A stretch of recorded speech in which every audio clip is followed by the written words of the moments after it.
Hello guys, and welcome to a commentary that I will be doing, I guess, right now. And the topic is going to be how I personally get feeds and how I get clips. And I'm just going to have some, and I'm playing live gameplay right now, so this is all yet to be decided if I do go down this game or not.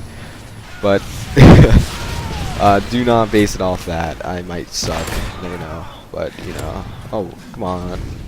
But, first thing I want to go over is probably the #1 thing I would recommend is to always, like, hit your shot first try.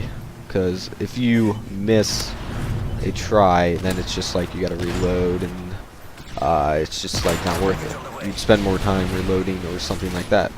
And that is why my accuracy is at 45, I think, right now. But, yeah, that's the main point I want to get over. And also, it's very good to know spawns on each map. I mean, drop zone is probably the easiest game type to get feeds in, because they all go to one, like, area, I guess you could call it.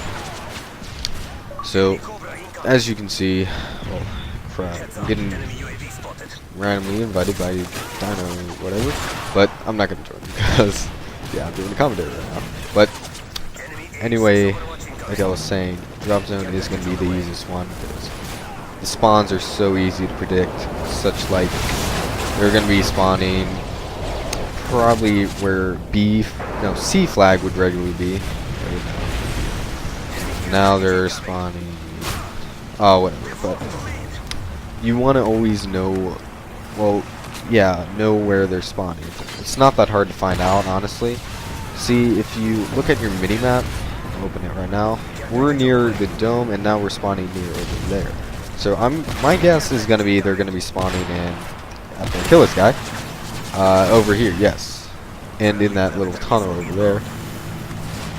So if they're not spawning like to one side, they're gonna be spawning on the other, something like that. But the spawns are kind of self-explanatory, but you got to keep looking at the mini-map and stuff like that.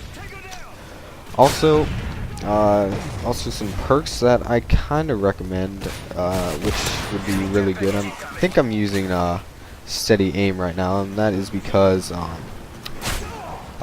it's a small map, and it's good to always be able to, like, turn around corners and be able to get the kill and stuff like that. And throwing C4 is not bad, but it's good to get them off the drop zone. I like having the final kill on our team, extra chance at a clip, a 3-man instead of a quad, something like that. And I just failed there. And yes, I'm playing with some shotgun tryhards, I guess you could call them. But they can use whatever they want. They're having fun with the game. So. And now we're spawning over there, and so they're going to spawn in over there. And that goes for pretty much every map on this game. So, yeah. And going back on the perk type, Marksman's another really good choice. But that's for, like, a much, like, broader, like, bigger map, so to speak. Like, I would say falling, because there's a lot of, like, long like aisles, I guess you could say, that you might not be able to see them with steady aim on, but steady aim is very good for most maps, and I usually use it when I'm really, like, into the game, I guess you could call it. But anyway, yeah, let's see what else. Weapons. Main weapon I usually use is the MSR, which I'm using right now. But I think the Barrett is a little bit easier to get kill feeds with, so if you're just starting off, you might want to start with the Barrett because you can get the bullets off faster. And the MSR is a great gun. It's the best single, I would say. I'll switch it. The AS-50 is alright, but if you're just beginning, you might want to put variable zoom on it because it's all messed up with extended mags. Oh, that was and also you might want to run C4 and the tactical insertion, because you always want to know where you're spawning, and it's good place. Put it in like towards the middle of the map, I would say. And also, one thing bad about drop zone is that the kill streaks get so annoying. So it might also be helpful to have a javelin class or something to take out some kill streaks with. But that's just my opinion. You can just shoot most of them down yourself with just regular guns. Okay, let's see. What else? So, oh yeah, something other than this. Let's.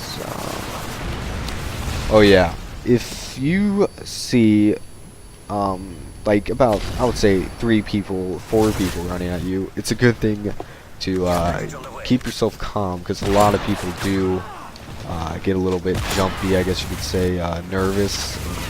They kind of like choke, but you always want to make sure that you take one at a time. And say if there's like one with a machine gun, there's one with a sniper, one with a RPG, something like that. So you would want to kill the one that's most threatening to you, which would probably be the one with the RPG, and then so on the guns.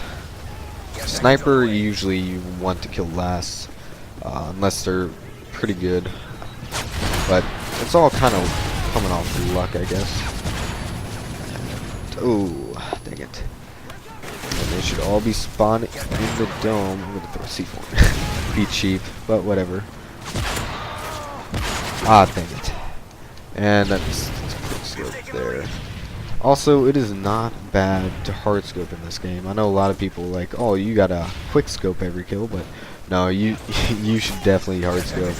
Like, it is just dumb if you don't hard scope every once in a while. It's always main thing to get the kill first, probably.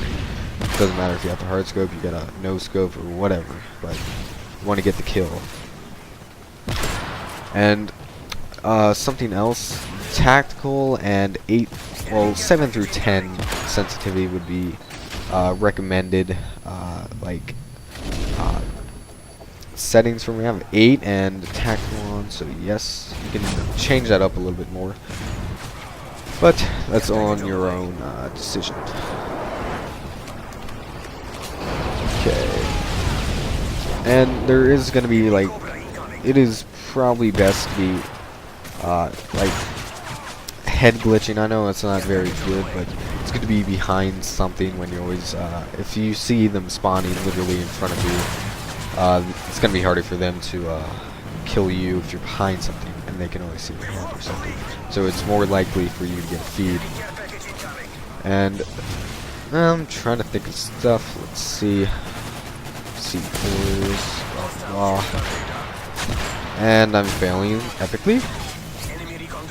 And guys, this is a random game, so if I am doing okay kill-wise, but I'm getting killed every 10 seconds or so. But dying, it's more about kills, I would say. Dying isn't really that big of a problem. So, here I think I'll switch it up and I'll use, let's use the Barrett. I haven't used this for a while. And that is not a good start. And 1 minute left. I know this last minute's gonna be pretty boring. You're just gonna be seeing me failing epically, I guess you can see. And there's a couple over here. It's always good to be behind your enemy, I guess. And I'm failing as usual. And that should hit.